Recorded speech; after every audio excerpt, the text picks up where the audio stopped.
Anthony Joshua and Francis is reaching a fever pitch, and today we're diving into the minds of some of the biggest names in boxing and MMA to get their take on this colossal clash.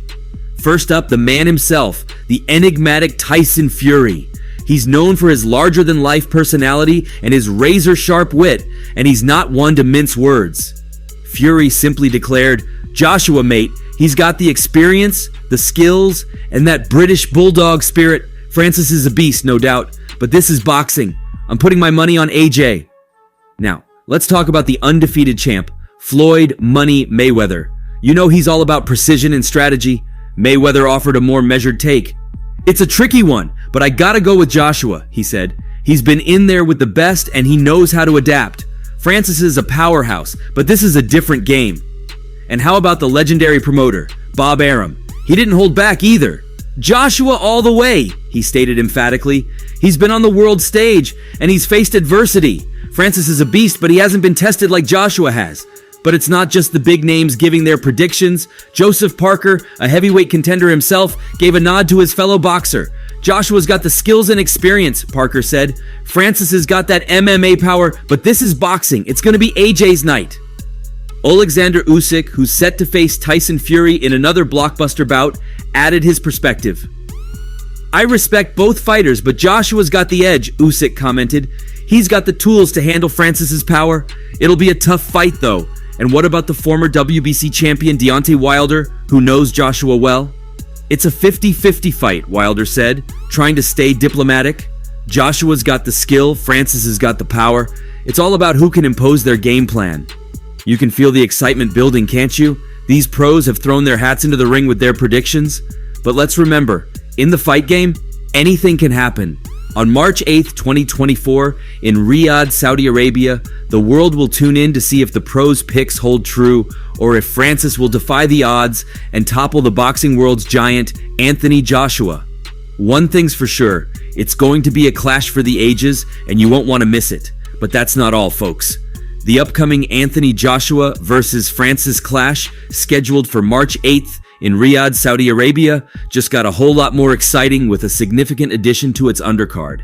Saudi Arabia is quickly becoming the go-to destination for elite boxing events, and this development solidifies its position as a global combat sports hub. Now, let me drop this bombshell on you. The undercard for Joshua vs. Francis will feature a highly anticipated heavyweight showdown between Joseph Parker and Zhilei Zhang. You heard it right, Parker vs. Zhang. This announcement has sparked heightened anticipation among boxing enthusiasts, and let me tell you why. Joseph Parker, hailing from New Zealand, boasts a remarkable professional record of 34 wins and 3 losses, with 23 of those victories coming via knockout or technical knockout. This guy is on fire. Parker is currently riding a 4-fight winning streak, including a dominant, unanimous decision win over none other than Deontay Wilder just last month. This win catapulted Parker into the upper echelons of the heavyweight division, and let's not forget about Zhilei Zhang, the Chinese heavyweight sensation. He's no slouch either, with 26 wins, 1 loss, and 1 draw under his belt, including 21 victories by knockout or technical knockout. Zhang's recent back-to-back stoppage victories over Joe Joyce have earned him considerable recognition and have set the stage for an exciting bout against Parker. Riyadh, Saudi Arabia, was chosen as the host city, and let me tell you, this is a power move. Saudi Arabia has been successfully hosting major boxing events in recent years, including the highly anticipated Tyson Fury versus Alexander Usyk heavyweight title fight. Riyadh is giving traditional fight hubs like Las Vegas and London a run for their money. The heavyweight division is on fire, my friends, with marquee matchups like Tyson Fury versus Alexander Usyk and Anthony Joshua vs. Francis happening in quick succession.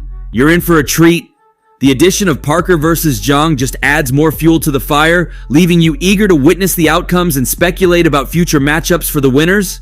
Now here's the scoop on Anthony Joshua's trainer situation. You might have heard that many expected Joshua to face Deontay Wilder next, but after Wilder's loss to Joseph Parker on the Day of Reckoning card, Joshua and his team opted for the bout against Francis, who's been making waves in the boxing world.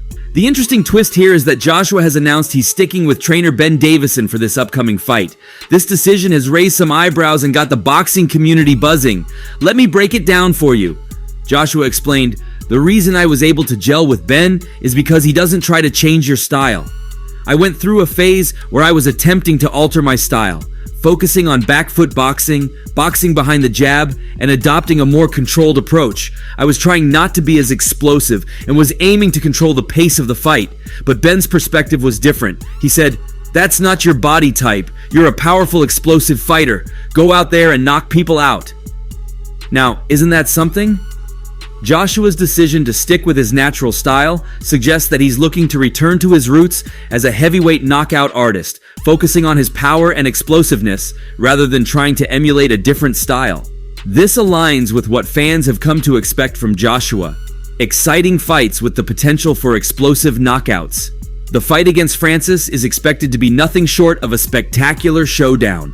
Both fighters possess immense power and knockout abilities. Francis, who initially made a name for himself in MMA, showcased his boxing skills in a memorable bout against Tyson Fury, even scoring a knockdown. Now, as he enters only his second professional boxing match, he faces a formidable opponent in Anthony Joshua. Joshua's respect for Francis is evident in his comments about the fight. He considers it his undisputed title fight and recognizes the challenge that Francis presents. "Because you're only as good as your last fight," Joshua stated, emphasizing his focus on this upcoming match. He acknowledges that Francis is no easy opponent and expects a tough night's work. However, he also reminds everyone that he too is a formidable force in the ring and is ready to engage in what he predicts will be a fireworks-filled battle. But wait, there's more to the Francis saga. Some are speculating about his return to the UFC after his boxing match against Anthony Joshua. It's a juicy rumor that's been circulating in the fight world, and here's the backstory. Francis's departure from the UFC was all about prolonged negotiations and demands that the organization was unwilling to meet. Francis had expressed interest in participating in boxing matches, something the UFC was not willing to allow under his contract. Additionally, he sought higher pay and fighter benefits like health insurance, which were also denied by the UFC. That's when he made the jump to the Professional Fighters League, PFL, where he secured a unique deal that included a 7-figure guarantee per fight, a $2 million guarantee for each of his opponents, a share of the event's net profits, and an executive role in the PFL's planned expansion to Africa. This deal raised eyebrows and further solidified his commitment to boxing. Now, Francis's move to boxing has been met with success and garnered attention. He notably faced Tyson Fury and came close to defeating the British boxing champion, even scoring a knockdown during their bout. Now, with a fight against Anthony Joshua on the horizon, Francis's venture into the boxing world has gained even more momentum. But here's the million-dollar question. Could Francis return to the UFC in the future? Dana White, the UFC president, has been adamant about Francis not fighting in the octagon again. Yet circumstances in the fight business are ever-changing, and the potential for a comeback cannot be entirely ruled out. Several hurdles would need to be overcome for Francis to make a return to the UFC. First and foremost, the UFC would have to be willing to allow Francis to continue participating in boxing matches, which was a major point of contention in their previous negotiations. Given Francis's current standing in the boxing world, it's unlikely he would accept any deal that restricts his ability to pursue boxing opportunities. Furthermore, the UFC would need to match the terms of his PFL contract, which includes substantial financial incentives and unique perks. Francis's PFL deal, with its 7-figure guarantees and share of event profits, is quite different from the standard UFC contracts. The UFC's position as the premier MMA organization in the world makes it unlikely that they would agree to such terms, further complicating any potential return. While the PFL has big plans for Francis in 2024, they have yet to announce his next fight. With his bout against Joshua scheduled for March, it could be a year since he signed with the PFL without making his debut. This delay has raised questions about the PFL's handling of their marquee signing. Dana White himself has expressed confusion and skepticism about the PFL deal, citing the unusual decision to pay a fighter not to compete for a year. This sentiment further suggests that a return to the UFC may not be imminent. So there you have it, fight fans. The Anthony Joshua vs. Francis showdown is just around the corner, and the world of combat sports is abuzz with excitement. The pros have made their predictions, the undercard is stacked, and the drama surrounding Francis's potential return to the UFC continues to unfold. It's a wild ride, and you won't want to miss a moment of it. Mark your calendars for March 8th, 2024, because this is one showdown for the ages. That's it for today, folks. Until next time, peace out.